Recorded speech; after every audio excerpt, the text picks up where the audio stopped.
and talk about the opportunities in front of us. I knew with the returning players that we had, I think we have the fourth most returning players in the conference for all Big Ten players coming back, the most in the Big Ten West. Obviously, Ohio State, Michigan, Penn State with the most, but to pop in as the most in the Big Ten West, I knew there'd be a lot of excitement just the way things unfolded. I couldn't be more excited about that. For me as a head coach to be able, we actually called the individual that was a 10,000 purchase last night, and the whole team greeted him to see our guys react to the news that had happened, and obviously the just a benefit for that, not only just in the football program, for the entire Department of Intercollegiate Athletics. Pretty cool. So really thanks for everything in their regards, especially the fans that have made that happen. To be through practices 1 through 8, very excited. Just the way our guys have kind of handled everything. We had our first big scrimmage last night, and more of what we had saw through practices 1 through 7 continued last night. Just have the guys that I think have a huge amount of buy-in. I think they're very hungry. They're very coachable. Obviously, Tank and his crew got those guys ready during the course of the summer to get out of it from a health standpoint that we're at right now. Really, the only guy that at risk, right, in jeopardy of not being there for our opener would be Matt Bailey, which was something that happened, going back to the spring. So Matt won't be available for the media stuff today. Just, he's obviously extremely frustrated to not be out there, watch teammates, but he's been an incredibly great teammate, working with a lot of our young guys, helping them understand the moment. The good news is the guys that have kind of been filling in for him have played extremely well, and excited to watch those guys continue to grow. But from a health standpoint, other than some soft tissue things, guys missing a couple practices here and there. We've got a couple guys with concussions that are following normal protocol, should be back with us. We'll get a couple guys back this week, and then really going into 2 weeks out from the game, really everybody should be back with us as we stand right now. Just overall offensively, have a lot of good players up front with our two main guys, obviously Julian and Isaiah, and then the addition of Josh Kreutz has really kind of come into his own. I think he's continued to establish himself up there. And the right side, Zy Chrysler, we're actually repping him out of tackle, has looked extremely well being back with us. Josh Geske, Jordan Slaughter have done a really good job, and a host of other guys that popping in with that 2 deep at the tight end position. Tip Ryman, obviously a decorated player that's coming back, is a really good player. Tanner Arkin is probably playing as good a football that we've seen, right? So he was with us last spring, but the growth he's had from last spring to where we are today has been huge. Griffin Moore, another guy that really jumps out there, and excited about that group. At the wide receiver position, Isaiah, Casey, and Pat, 3 guys last year that played a lot of really good football, have continued to grow. Now you throw in some newcomers to the mix, a guy like Kanari Welcher, Malik Elzy, Sean Miller, Ashton Hollins. Like, those guys really have had a nice camp, and really excited about that group. And then at the running back room, obviously Reggie and Josh have the most game experience, but now you throw in Caden Fagan and Aiden Lawford in particular. Jordan Anderson's been a little bit hampered with the last week with his back, should join us this week, but those guys have been very impressive. And of course, you all want to know about the quarterback, and competition brings the best out of everybody. It's been very apparent the growth that Luke has had, John Paddock, and really Donovan Leary, and to a certain extent Kirkland Michal. Those 4 guys have been really impressive in fall camp. They haven't done everything right, but they've done a lot of really good, and they're continuing to grow. So the competition is very intense. I think those guys they're being evaluated on everything they do, including last night and every practice that we are. We've got some growth that we got to have there, but excited about that group overall. Defensively, a lot of good players from a year ago, led up front by Keith and Johnny. I would say that it's nice to have Bryce Barnes. Seth McConnell is another guy that has looked really good as we grow into that room. Inside, Denzel and T-Rob had a really good fall camp, and a couple other guys can roll in there. Dylan Davis, unfortunately, sprained his ankle a little bit, but he'd had a good fall camp. And also Jeremiah Warren, an incoming freshman. We also play Seth in there a little bit. It's nice to see that. Outside backer, I would say our top 3 guys, Gabe Ackus, Seth Coleman, and Alec Bryant, have been very impressive through fall camp. Has some other guys sprinkle in there. It's good to get Zeke Holmes back out there. Jared Beatty's been a little limited, but he's looked good when he's in there, as well as a couple other guys that we can think will factor in there. At the inside linebacker position, Tariq has been our guy. 2-year starter, has been very impressive, playing his best football since I've been around him. Communicates very well, very intense, got a great voice, good leadership. And then Dylan Rosiak and Kaneno Ulaga, and also James James has gone from about 210 to 215 a year ago this fall to now he's a 230-pound linebacker who looks like he can play every snap in the Big Ten for us. So excited about that room. In the back end, by far the mainstay have been Taz and Xavier Scott. Those guys on the perimeter have been really impressive. T. Strain is not far behind, has been very impressive. A lot of young bucks, Tyson Rook, Sabor, Jaheim, Prince Ford, a new guy, very impressive on the perimeter. Inside, I would say the guy that has really jumped out, Miles Scott, from where he was last spring to where he is now. Very impressive. Excited to watch him play the game and see where he can go. Two newcomers, Demetrius Hill and Clayton Bush, have been very, very impressive, very athletic, and make a lot of plays and continue to grow and move forward. Some other guys, Mac Resetich has been a very impressive fall freshman player, and some other guys that I've been pleased with their growth and see where they are in the kicking game. It's been really good to see Caleb continue where he is. He's actually punting for us as well. They're going to give Caleb a chance to be a starter in all three phases, field goal, kickoff, and punt.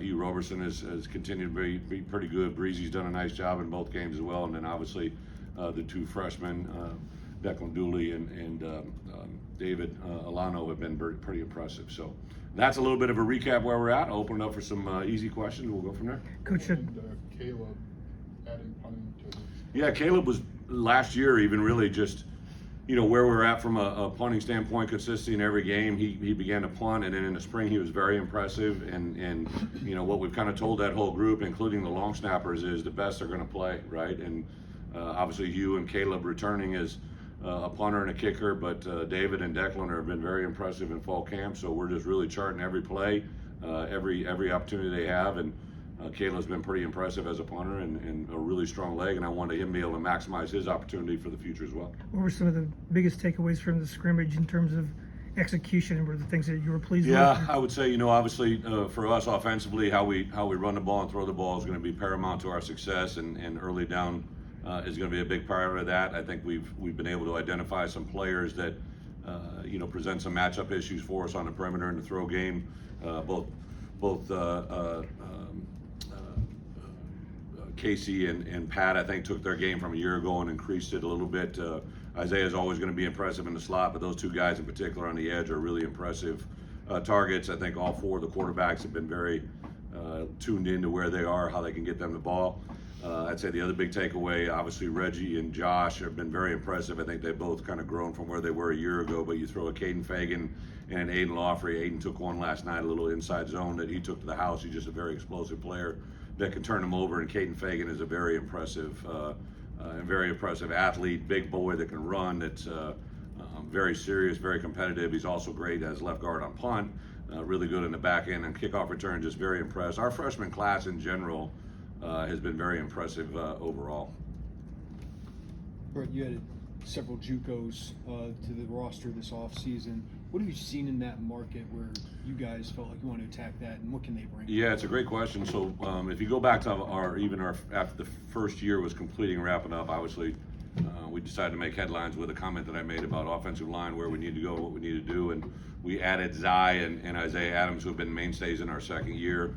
And what I learned from those two guys in general, they were both full qualifiers out of high school, so they came in really as JUCO players that were really, in my opinion, under-recruited, underdeveloped. And the immediate impact that we saw once we could get them in January was a huge benefit. So we definitely are looking to repeat that behavior in every class. To me, it's kind of the new wave, like because of the portal world. I think that world's getting ignored a little bit. And also there are more players getting into it because less players are getting signed out of high school because of the portal world. So it's a compounding effect. But a guy like Alex Kapka-Jones, right, literally just joined us less than a month ago, has probably been the most impressive guy that we didn't know a lot about, right? Like we saw the film, we liked what we saw. He actually came to camp. We had seen him work out, has a huge catch radius, really catches things extremely well, very diligent.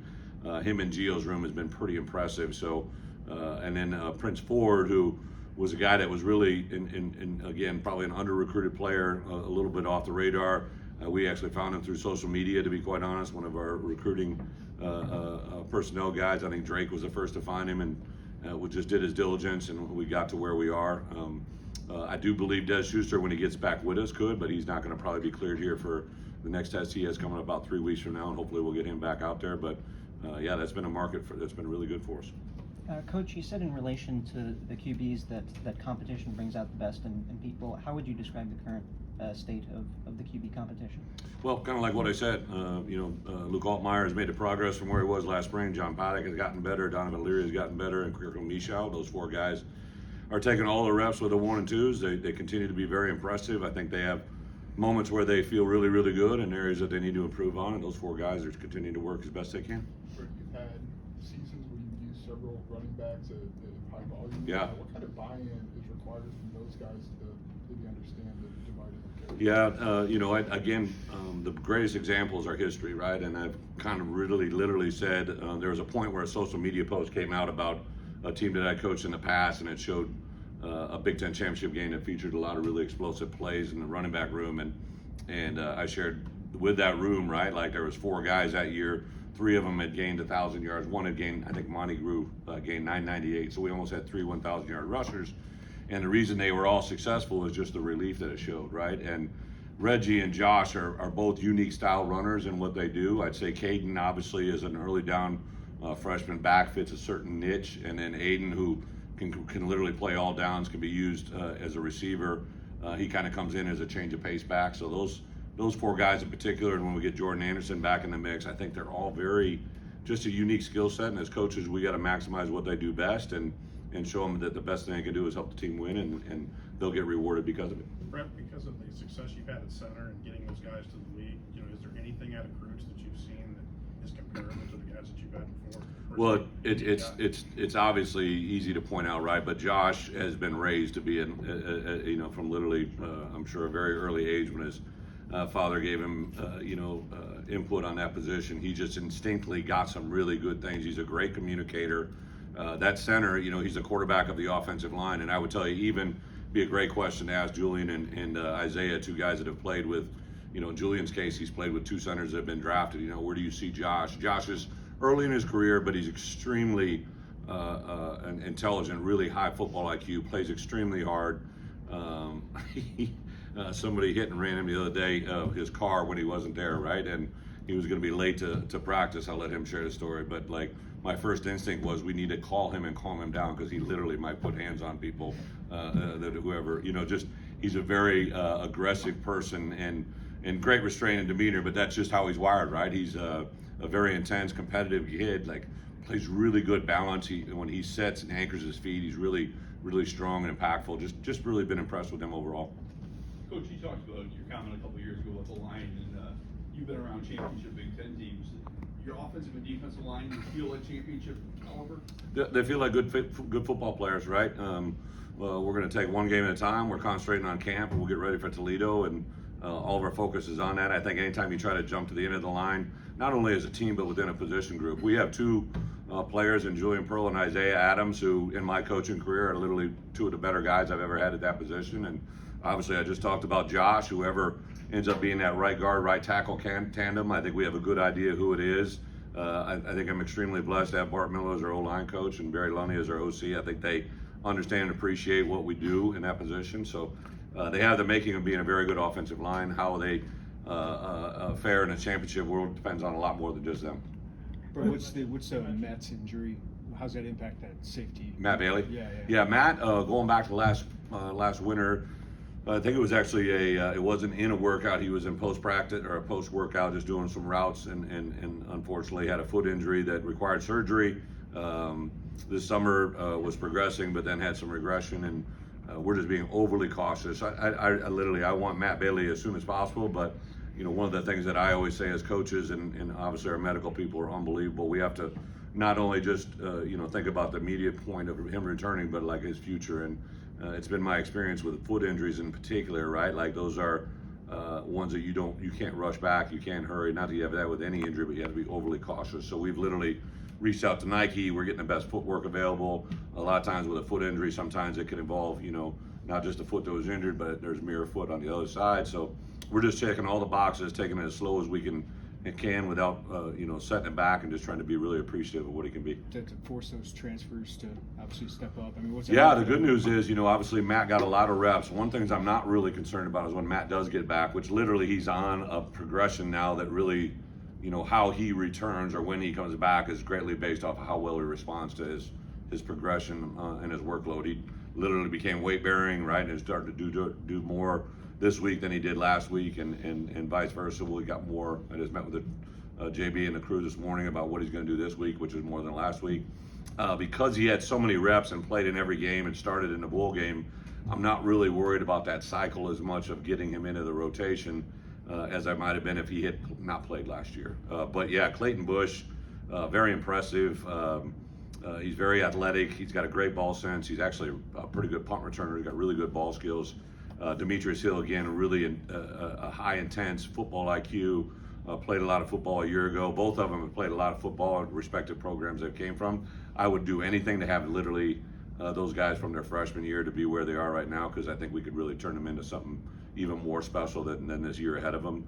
That's the only thing through this portal world, right? Like, you look at Alex Kapka-Jones, you look at Isaiah Adams, and you look at Zai. If we had those guys as freshmen, that's my challenge every day to our personnel department is find me those guys, right? Like, they're not signed, let's get them here now, because the more you're in our program, the better you become, and I think our players realize that. And these guys that are filling in for Matt, like, they're taking advantage of every opportunity. Have been pretty impressive.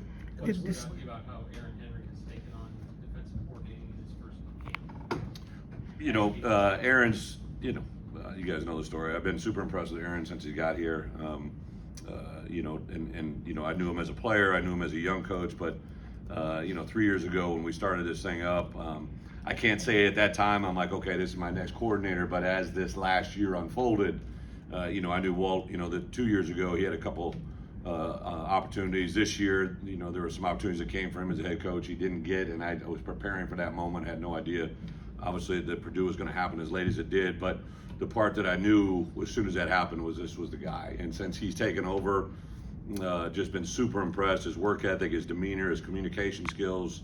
A lot of times you can know a lot of things, but you can't communicate it. Aaron's got an uncanny way to communicate, not just with our players, but I've been very impressed how he handles his staff.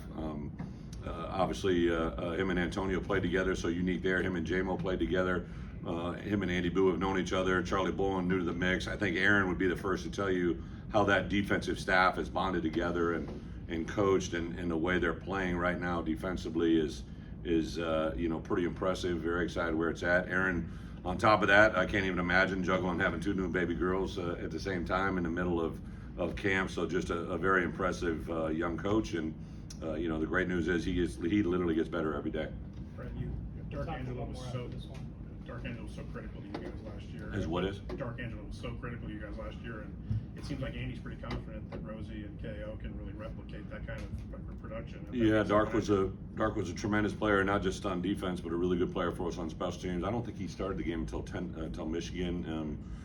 We had three guys last year. It was Tariq, it was CJ, and it was Dark, and then obviously CJ and Dark aren't here, but I think Dylan and Kanena, I was very impressed with both those guys going back to last spring. Even last fall, we were trying to find ways to get Dylan on the field. Dylan, since he came here, has been a very impressive player. He just shows up in all the drills. Kanena, the same thing. He was a high school tailback, literally not signed. He was truly one of the first kids that we kind of recruited to get here. He was, I obviously offered Josh. I think was my first guy offered, but Kanena was the first guy that we went out and did our diligence to find and bring here, and he's been very impressive. Kanena is incredibly instinctual and really powerful, plays a lot of different things. And then now you throw James Kreutz, I would say those four guys, and Ryan Mead. Ryan Mead is kind of that next Dark, he's just incredibly talented, great on special teams, really good football IQ, very coachable. Those five guys in general, I think, make Andy feel really good, and me as a head coach, yeah.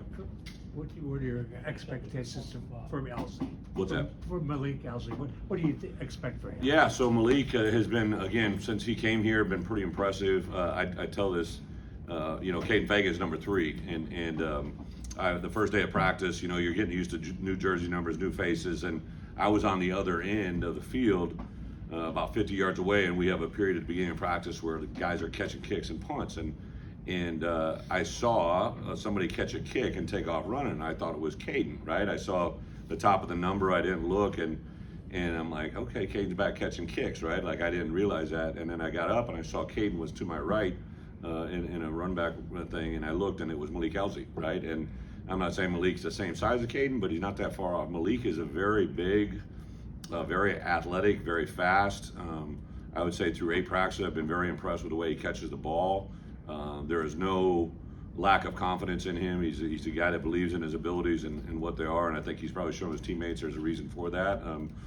Pretty impressive. I think the more rapport he gets with our quarterbacks, I think Coach McDonald has been doing a really good job of, you got a freshman that has a lot of talent, you don't want to overwhelm him, right? And Malik is a very mature, but he's still a freshman. He's got a lot to learn, but I couldn't be more excited about where he's at and where he could possibly get to.